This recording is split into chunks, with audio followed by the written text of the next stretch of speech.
What's up, everybody? I'm Cedrick from Cleveland, Ohio, born and raised. And I want to tell you my story. So, kind of growing up, right, in my childhood of things, I'm going to fast forward a little bit to my preteen years. I started working at 12 years old. I've been working for 20 years and can't retire still. Um, but that came about because I wanted to see something more for myself. I'm a Capricorn, so I was trying to get that money early and have that sort of independence. And where it came from is I was living with my dad at the time, and it was a very strange place. It was fun, it was cool, but it was one of those situations where there was a lock on the refrigerator. You had to lock you in and that sort of thing inside the house, and there was a lot of like rules and things like that. Nothing wrong with rules, but again, I'm a Capricorn. I don't go with rules. So I decided to go over to the bike shop. I had a flat. I go to the bike shop and I was talking to the bike owner, and he was like, "Yeah, this is your second time back today with this flat tire. I'm gonna show you how to figure out what's going on with it." So that was my first experience with really trying to troubleshoot things, and I think that's what clicked for me. Yeah, though it was a bike, but it gave me demonstration on how to troubleshoot, how to find, understanding the reasons why, and things like that. Um, Offered me a job, so I started working at $6 an hour. I was actually getting paid as a little kid. In middle school, it was that time where the see-through forces came out. I had those. Um, what was another one? Creative Recreations was out. I saw Pharrell wearing that, so I was wearing that. Sweater vest, bow ties. I was doing it right on my bicycle, and all of this was coming up, and I wanted a phone. So I got a phone. Was paying my little minutes. It was Page Plus at the time. Y'all might not know about this, but I had got me a little doohickey, and those things created some other problems in the house, where my father was like, "Oh, you think you're making this money? You need to pay rent." And I'm like, "Pay rent?" So I had to offer some of my money, the little $6 I was making. But that shaped me into learning what my independence would look like, or how to navigate certain things. And, coming out of school and going to work and then going back home and getting your homework and things like that done, that was a challenge for me. But I think that shaped me into the person I am now, that pushes on for forward navigation, forward thinking, problem solving, and just want to know what's going on and be in control of that. So that little piece of my childhood kind of shaped where I am at today.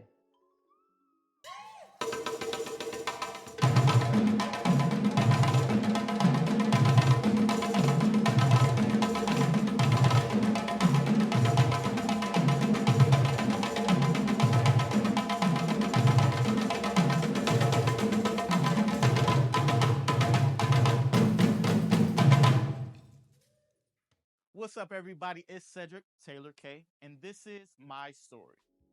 Yeah, I think the story behind the lock being on the refrigerator is, as an adult, I'm trying to interpret what that looks like.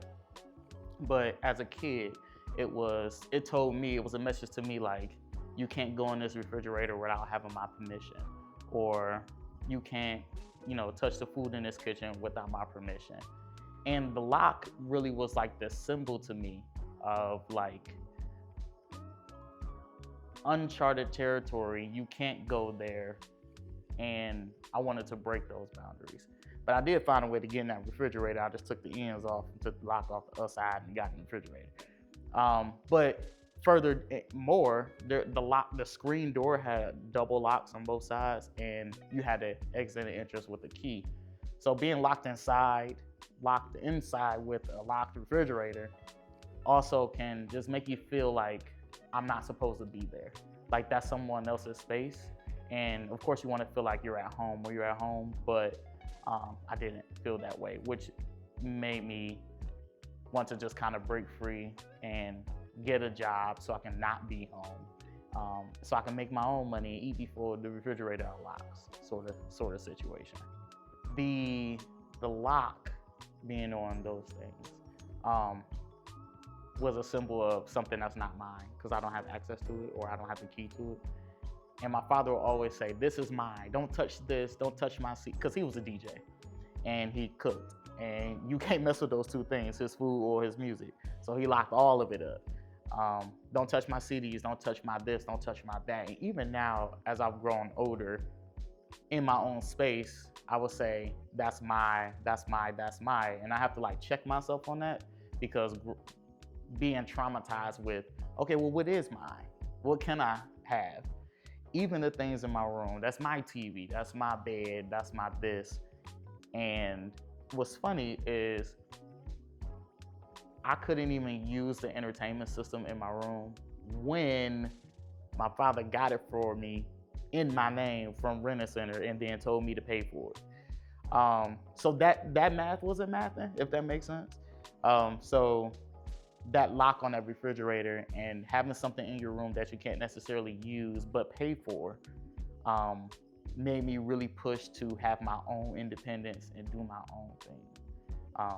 Hence why I decided to go get that job, because I wanted to show that I don't really need your stuff. My first traumatic experience, 5th grade year in elementary school, they used to, back then they would say, "Oh, you tight," or "you raw." That was the slang back in the day, right?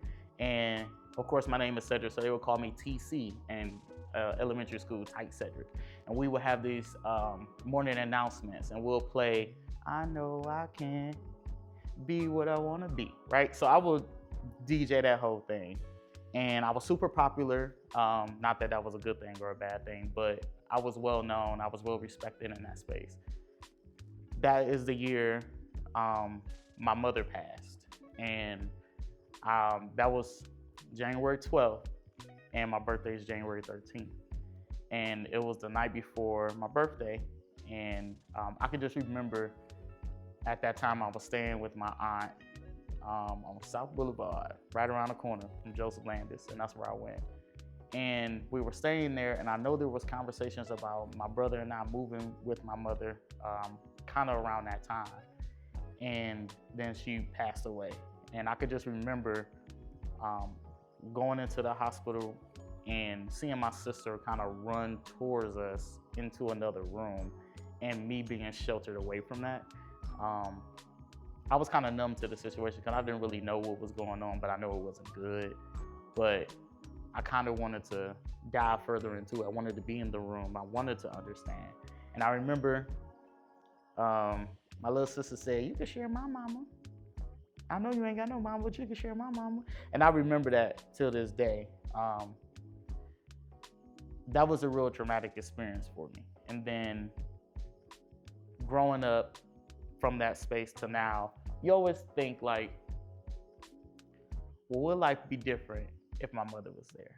Or what are the conversations I could have had with my mother that I don't have now? Or is my mother proud of what I've done? Am I on the right track? Is there somebody like her I can talk to? There's been mother figures, but no one can replace your mother. Kingdom Image Arts is more than just an organization. It's a beacon of hope and possibility for our community. Through our initiatives, we strive to build confidence, develop skills, and cultivate a deep appreciation for the arts and the world around us.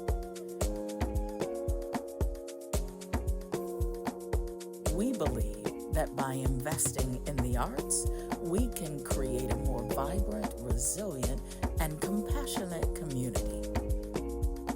One where every individual feels valued, supported, and empowered to pursue their passion and dreams.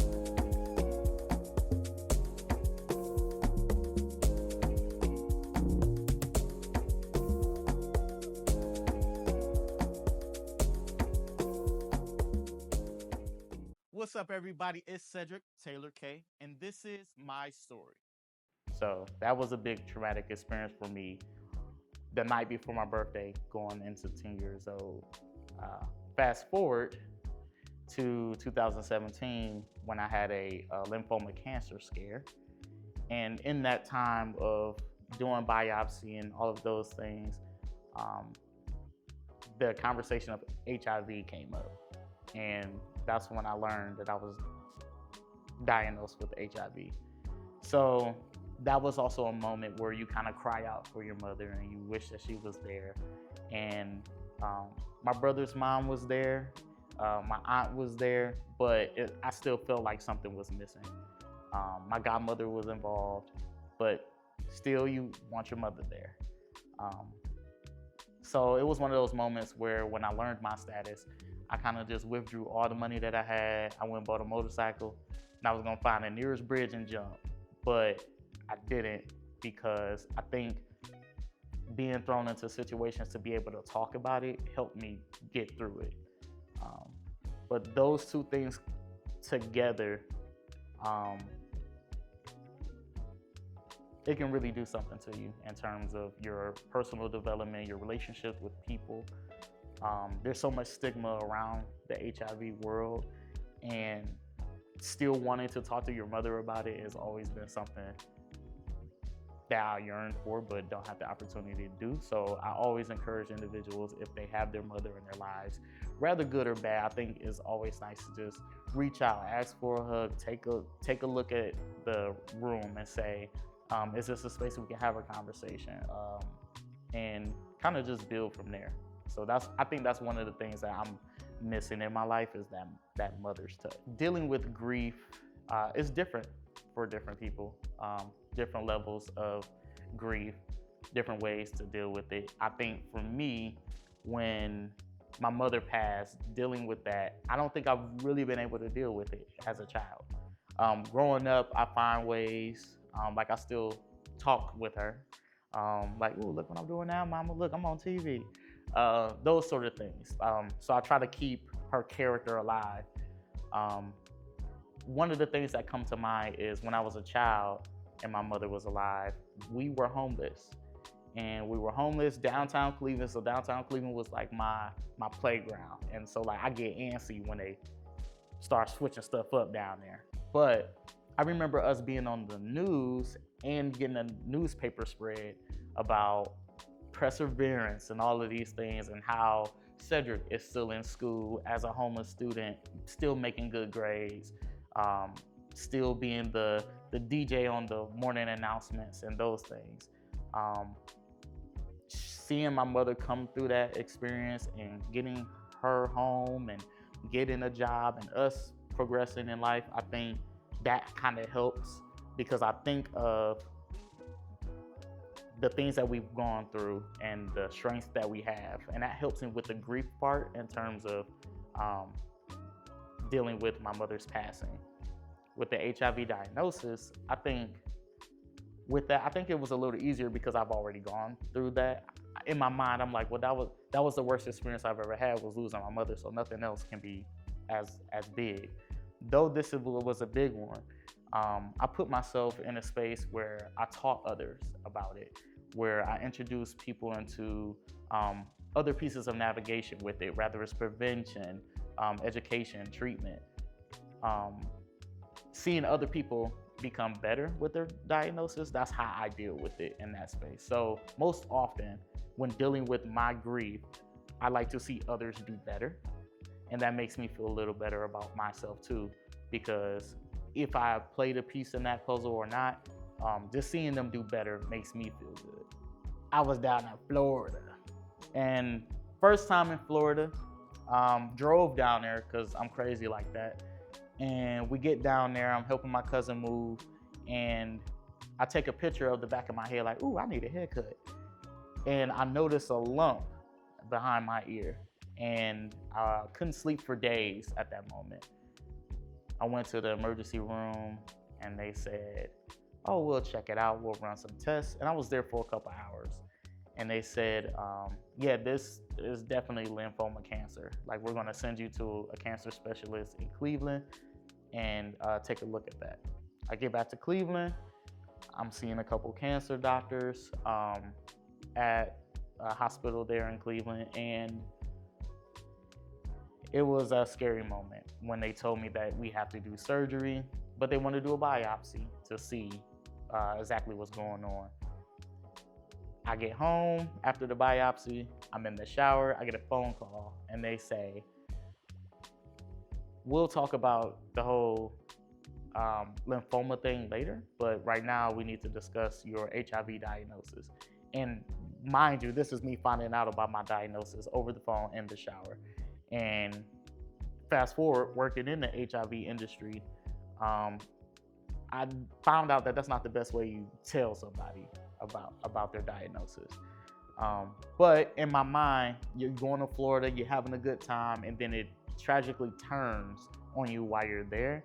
And that drive back, thinking about the cancer, and then getting here, and then learning about HIV, my HIV diagnosis, that was one of those moments I was just like, oh, this is it. Like, I'm done here. But that wasn't the end. I think that was the start of something good. I think that disaster piece was the thing in my life that this is your purpose. And I think that's when I found my purpose in life. And I think that's what saved me at the point that I found that I can do good with my diagnosis. Though I'll hear all this backlash, and I still get messages till this day and feedback on people and their stigma with HIV. But the navigation I've been able to do, I think that's my calling. And that's how I deal with that grief.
What's up, everybody? It's Cederick Taylor K, and this is my story. So at the point I found out about my diagnosis, I did have like suicidal thoughts. And I was like, okay, don't judge me.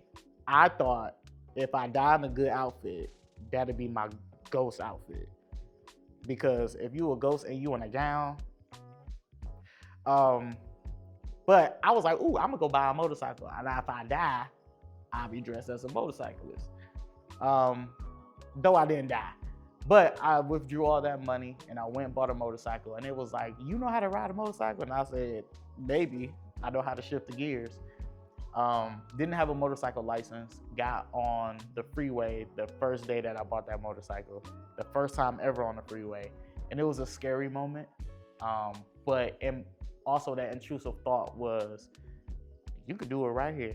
You could do it right here. You can blame it on not being able to ride a motorcycle. This is your first time on the highway, that sort of thing. I could have blamed it on that. I could have blamed it on a number of things before then. But the Capricorn in me and the Cedrick in me rose like, nah, you can't die on this motorcycle. This motorcycle is nice. If you're gonna tear something up ugly. But I kept getting feedback like, oh, you look good on that bike. You know how to ride a bike? Oh, this is so crazy. You should join our club. Go faster. All of those things. And I found that adrenaline kind of kept me moving. But it was a scary process because I bought the motorcycle and the intention was to end my life. But it sparked something a little different. I've noticed from when I was young to now, all these things that I thought would take me out have already sparked something else in me to do bigger and better things. So I'm under the impression that I'm here to stay, but in that process, I got work to do. For somebody dealing with something that I'm dealing with or has dealt with, or if they're dealing with it at the time, I would just tell them to take pause. In the theater world, we say, hold, please, right? And I think that's what we need to do, is take time to really think about it. Is it worth it? you ending your life, who does this affect? If you have that sort of heart where you care about others, I think what really that person needs to do is to dive in deep to see if it's their time to go, or if it's their time to migrate upward. What can you do in your life? How can you maximize this opportunity? Because most often when we go through things, we don't see them as opportunities. And I think someone dealing with something, whatever grief, loss, suicidal thoughts, I think it takes a deep dive to say, what opportunities can this bring? Or what opportunity am I in right now that I can take advantage of? Just talk with somebody. If you don't have nobody to talk to, you can call me. I might not answer, you gotta text me first. But I think it's about finding the resources that's available to you. And not everybody receives information the same way. But just be open to hearing other people's experiences. Be open to hearing what options are there available for you. You don't have to do it by yourself. And everyone says, you don't have to do it alone, I'm here with you. Of course, it sounds cheesy, but burgers don't taste good without cheese. So sometimes you gotta deal with those certain things. Open up and find what works for you. It's not the end, it's the beginning. You can find me on the Instagram at Taylor K, but all the letters are doubled. TTAAYYLLOORRKK. Somebody else stole my name, so I had to use that one. And I'm on Facebook, Cederick A. Taylor. And you can check me out at Circle CLE under Royat. Royat is my nonprofit, and then Royat is Taylor spelled backwards. So we're here to get creative. You can find me on those platforms, and yeah, just reach out. Let's get a coffee. It's fun over here. Mr. Cederick Taylor, how are you? I'm doing well. How are Oh, you're here at Black, Bold, and Beautiful. Yes. And you have told your story. How you feel? I feel all right. I Yeah? feel like a weight was lifted off my shoulders. Yeah? In my mind, I'm like, this is a small story. Mhm. But to me, just now, it felt good. Yeah, you were most definitely transparent.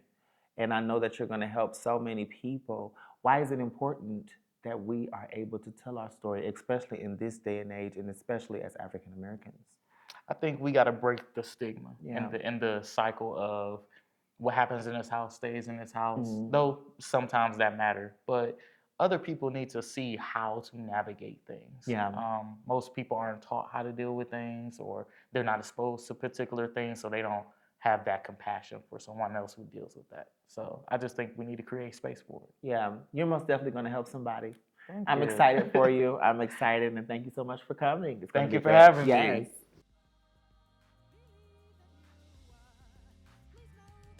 I am Tiffany Marie, and you're watching Black, Bold, and Beautiful, My Story. Follow us on YouTube today at BLKBB Productions.